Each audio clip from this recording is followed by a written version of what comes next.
জিলহজ মাসের চাঁদ ওঠার আগেই যারা কুরবানি করতে সক্ষম, আমরা যারা কুরবানি করতে চাই তাদেরকে নখ চুল এগুলো কাটতে নিষেধ করা হয়, তাই না? চাঁদ উঠে গেলে নখ চুল এগুলো কাটতে নিষেধ করা হয়, এটা হাদিসেই আছে। আর এর আগে কেটে ফেলতে বলা হয়, যে নখটা আগে কেটে ফেলেন, চুলটা আগে কেটে ফেলেন, দাড়ি আবার কাটতে যায় না, নখ আর চুল। তাতে কি হবে, আমরাও একটা ওই যে যারা আমরা মানে হজ করতে যেতে পারি নাই তাদের সাথে আমাদের একটা একাত্মতা হলো, কিন্তু তারাও যেমন এগুলোকে স্যাক্রিফাইস করলেন, আমরা আমাদের জায়গা থেকে স্যাক্রিফাইস করলাম এবং এই নেকিটা পেলাম, একটা কুরবানি নেকি পেয়ে গেলাম ইনশাআল্লাহ।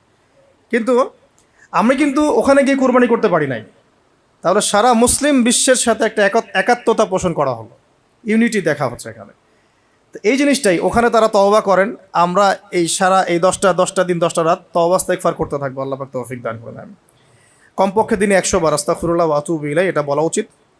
এরপর একটা বললাম নিয়াত, এরপরে তওবা। এরপরের কাজটা হচ্ছে বলে ফেলেছি অলরেডি, যে আমাদের চুল নখ যেগুলো আছে এই 2-3 দিনের মধ্যে কেটে ফেলবেন। আগামী সোমবারে কিন্তু শুরু হচ্ছে আমাদের, তাই না? আগামী সোমবারে প্রথম জিলহজ শুরু হচ্ছে আর কি। তাহলে যদি সওম রাখতে চান তাহলে রবিবার রাতে সাহারি খেতে হবে। তো চুল নখ এগুলো যা যা আছে অন্য জায়গার পশম এগুলো উঠিয়ে ফেলতে হবে, কামিয়ে ফেলতে হবে।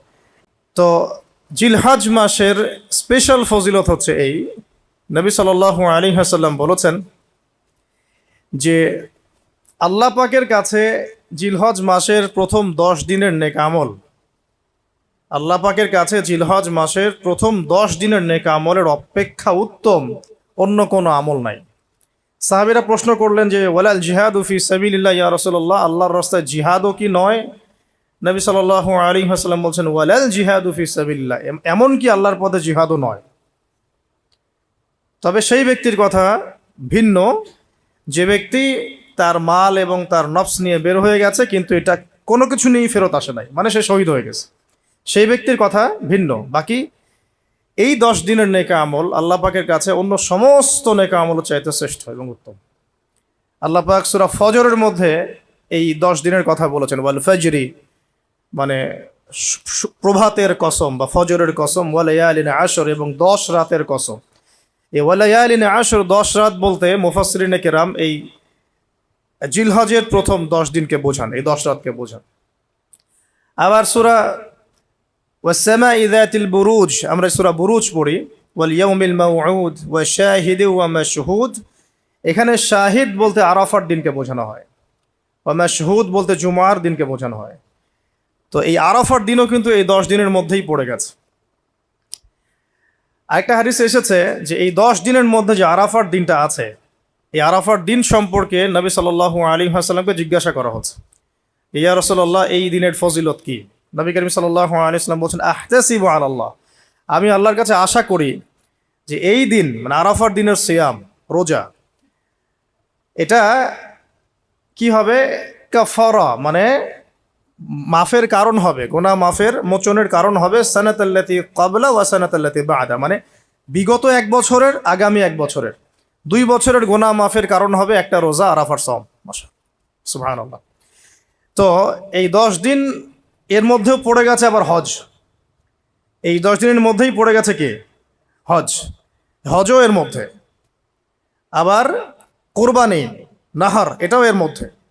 তার মানে এমনি নর্মাল ইবাদত, নর্মাল বলতে আমরা গতানুগতিক যে ইবাদত করি, সালাত, সিয়াম, সাদাকা, হজ, আবার কোরবানি, আবার আরাফার দিন, সব কিছু মিলে এই 10 দিন বা 10 রাত একসাথে। তাহলে এখান থেকে বুঝতে পারছি যে এর গুরুত্ব কতটুকু। এখন প্রশ্ন হচ্ছে আমরা এই 10টা দিন কিভাবে কাটালে পরে একটা ইফেক্টিভ 10 ডেজ কাটাতে পারবো জিলহজ মাসের। তা আমি কয়েকটা পয়েন্ট আপনাদের সাথে শেয়ার করি, আল্লাহ পাক আমাদের সবাইকে আমল করার তৌফিক দান করুন। প্রথম যে বিষয়টা খেয়াল রাখতে হবে সেটা হলো নিয়াত বিশুদ্ধ করতে হবে।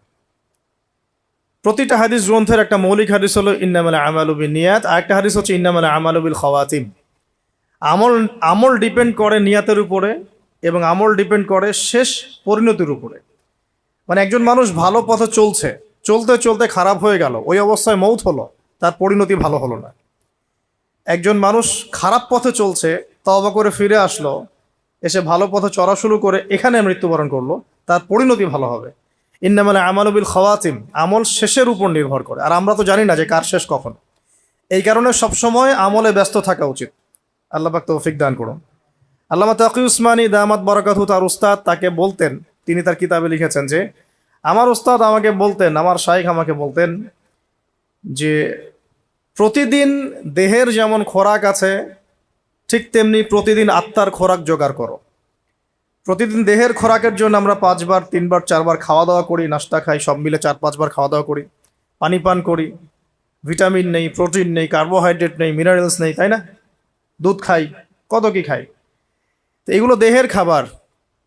অনেকের সাথে আবার হারামও কিছু খাবার খায়। আর রুহের খাবার, প্রতিদিন রুহের খাবার জোগাড় করো। তিনি বলছেন এভাবে যে অন্তত একটা সময় নামাজের পরে, হক ফজরের পরে বা মাগরিবের পরে বা আসরের পরে কিছুক্ষণ ধীর স্থিরভাবে নীরবে বসে থাকো, আল্লাহর জিকির করতে থাকো, কোরআন তেলাওয়াত করতে থাকো, তাসবিহ তাহলিল করতে থাকো, আল্লাহর কাছে দোয়া করতে থাকো, হোক শেষ রাতে বা ফজরের পর বা মাগরিবের পর বা এশার পর, আপনার সুবিধা মতো সময়।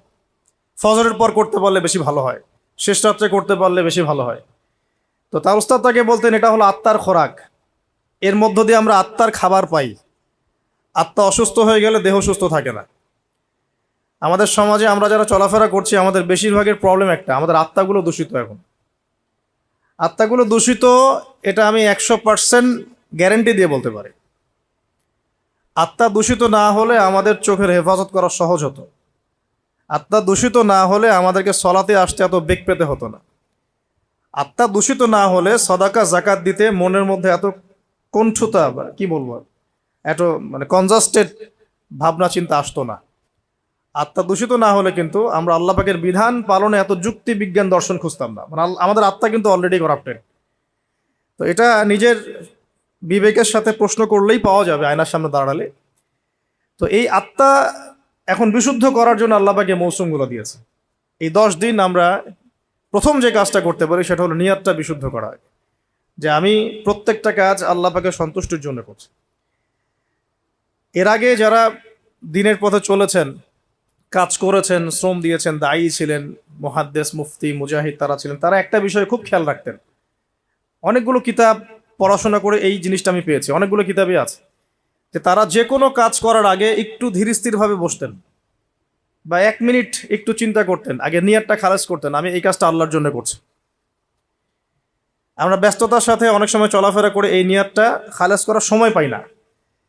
তো আগেকার যারা বড় বড় বুজুর্গ ছিলেন তারা নিয়তটা আগে খালেস করে নিতেন, এই কাজটা আমি আল্লাহর জন্য করছি। তারপরে কথা বলা শুরু করতেন, তারপরে নামাজে দাঁড়াতেন, তারপরে সাদাকা করতেন, তারপরে দার্স দিতেন। মানে আগে একটু চুপ করে বসে থাকতেন যে আমি কাজটা আল্লাহর জন্য করছি। সো আমরা একটু এই যে 2-3 দিন হাতে আছে আমাদের, নিয়তটা আগে বিশুদ্ধ করব, যে আমি যে আমলই করব সেটা নামাজ হোক, রোজা হোক, হজ হোক, জাকাত হোক, কোরবানি যাই হোক, শুধু আল্লাহর জন্য করব, শুধু আল্লাহর জন্য, শুধু আল্লাহর জন্য, শুধু আল্লাহকে রাজি খুশি করার জন্যেই সব করতে হবে। এটাই হলো আপনার বিশুদ্ধ নিয়াত। এরপরে এই 10 দিনের মূল কাজ হবে তওবা করা। এই 10 দিন বেশি বেশি আল্লাহর কাছে তওবা ইস্তেগফার করতে হবে, কারণ এই 10 দিনে হজ আছে।